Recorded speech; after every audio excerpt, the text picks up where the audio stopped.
Abuki Quarter Shed representing back again. Okay, so I just, I got 15 minutes on these videos. I'm all set with it. Just might as well be safe than sorry. I can't even remember what I was talking about. The original plan. That's what I was talking about. Originally, the game itself is, I believe, 16 pages. It's either 16 or 32. I don't know. It's a lot. It's 16 double space. Basically, what I want to do with it is I want to get artwork in there. I want to get all the fiction I wrote, and I'll give you a little taste of that at the end. It's a little teaser. I'm going to get artwork in there. I think I can turn 16 pages into, I don't know, 132-ish. With all the content that I'm going to have in there. So the original plan was to market the book by itself, right? So this is just the scrappy scraps. This is the bare naked stuff. So like I said, 16 pages, double space. So if you want to really get down to it's 8 pages. I wanted to make a book like a soft spine cover. I wanted to market that, and then you buy the cars or the craft, so AG, Correx, Orcom, Physar, Mirage, Asagi, whatever, and each one of those will come with their own stat card. Well, I have good news for you guys. This is going to be free. You can have it. Take it. I'm going to convert this into a PDF, and you can just download it. You can download it for free, and depending on how things go, you can acquire the craft. And if you can't acquire the craft, you can proxy. Like, I'll give you an alternative to use for playing whatever. And very, very, very simple. Like, it's all in there, man. It's all in there. It's all in there. If you're a die-hard Wipeout player like I am, then you're going to absolutely adore this. If you're a die-hard Wipeout player like I am, and you're a tabletop wargamer, you are going to melt. Like, I will guarantee an absolute puddle underneath your feet after you play this game for the first time. I guarantee it. If not, you can have your PDF file back. I mean, I don't know what to tell you. I'm always looking for criticism, comments, criticisms, blah, blah, blah, blah, whatever. Running out of time here. Well, we're 3 minutes in. I got, 6:45. I'll try to make it quick. I'm going to read you a couple paragraphs off of the fiction that I wrote, and just make a decision for yourself.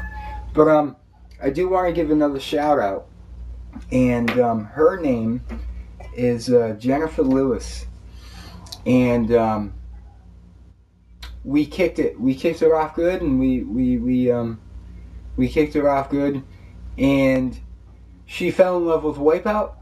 And she got the Mirage Panda tattooed on her wrist. So, as far as I know, she and I are the 2 people in the world that have this tattoo identical. And I really, really, really, really want to give her a virtual high five. Girl, you rock. You rock. Wipeout loves you too. So, to all the Wipers, all the zoners, all the Wipeout zoners, all the developers, man, I love you guys. I do love you guys. And what I'm going to do is I'm going to read you a little piece of fiction, and then I'm going to sign off and upload this shit to YouTube.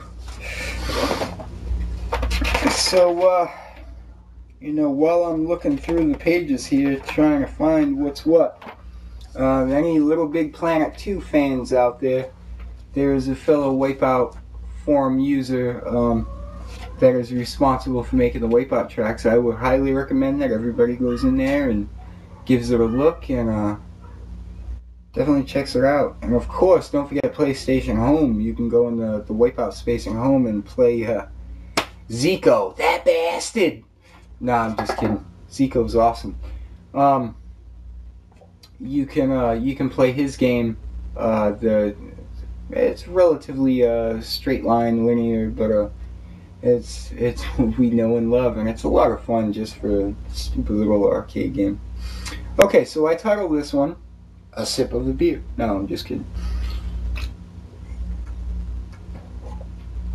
Guys, I'm sorry if I'm offending anybody, but this is cool. And besides, you have to know me to see this video. Alright, I call this one "Somewhere Over the Rainbow."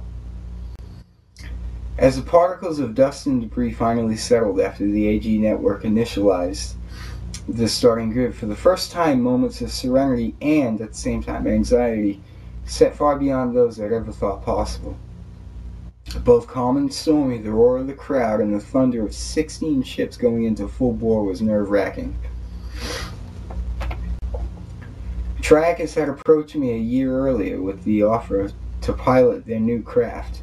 The corporate suit had said something about a furious new design, something that would set it above and beyond the rest. A bulky machine it was, not quite the AG speeder I'd been used to piloting. Much, much larger and outfitted with a dynamic weapons array. They found me in an underground racing community piloting homemade AG bikes. I just so happened to be ranked number 1 in the circuit, barely making enough credits for repairs and entry fees. I welcome the invite. I mean, what the hell would suits take away from me that I haven't lost a dozen times already? Little did I know, a corporation like Trackers has but one thing in mind: their precious ship. For the next 9 months, I trained in every condition humanly possible, from electromagnetic storms to rain to sleet to snow to unbearable heat. It never stopped. There were days that felt like weeks where I had been confined to the cramped cockpit of the craft, denied food and water. They called this conditioning. If I were to be the best Trackers pilot, I needed to bond with my machine. Bullshit. Other days and nights, the corporate heads had me train with a multitude of weapons and close-quarters combat techniques, as if someone would steal the craft from me whilst piloting it. It was the most grueling 9 months of my life. I miss home. 3 lights in succession, from left to right. 3, 2, 1, go. All hell broke loose on the track. My heart skipped a beat as I hammered the accelerator to maximum, nearly pressing my protective gear into the seating. The craft slammed into full speed, eventually reaching its top sustainable speed. I could feel my face plaster back under the amount of G's.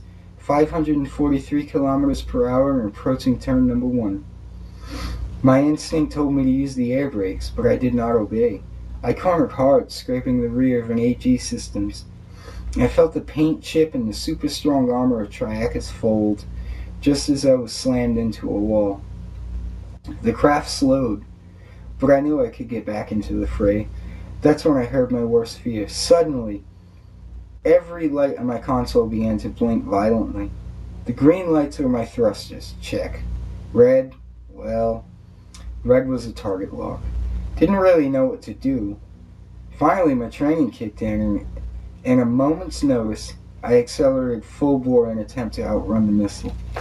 Cheers, guys. Quartershed, Clan Quartershed, rocking the scene. Peace out.